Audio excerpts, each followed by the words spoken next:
माझी आवड यामध्ये तुम्हाला सांगायचं, मला वेळेबद्दल बोलायचं आहे. तुमची गतिशीलता. आता यशस्वी लोक गतिवान असतात.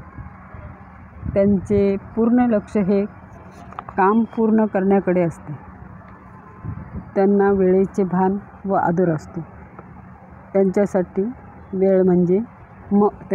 वेळ म्हणजे मौल्यवान देणगी असते. पण जगात बहुतांश लोकांना वेळेविषयी आदरच नसतो. त्यांना काम हळू करण्यात रुची असते. गरज पडेल तेव्हा वेग कमी करा आणि आवश्यक पडेल तेव्हा तो वाढवा.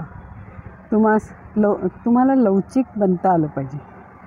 कोणत्याही प्रकारे उतावीळ न होता न वैतागता काम करणं आवश्यक असतं. विशेषतः जेव्हा तुम्ही दुसऱ्यावर अवलंबून असता तेव्हा. प्रत्येक गोष्टीची वेळ ठरलेली असते.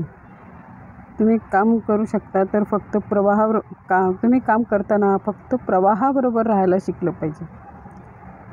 यशस्वी व्हायचे असेल तर तुम्हाला नकारात्मक लोकांकडे दुर्लक्ष करता आले पाहिजे.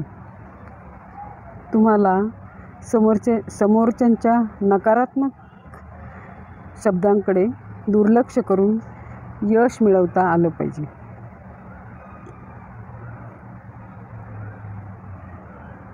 खात्री नसताना सुद्धा साहसाने पहिलं पाऊल टाकता आलं पाहिजे. हा पुस्तकातला विचार मला आवडला, तुम्हाला सांगावासा वाटला. धन्यवाद.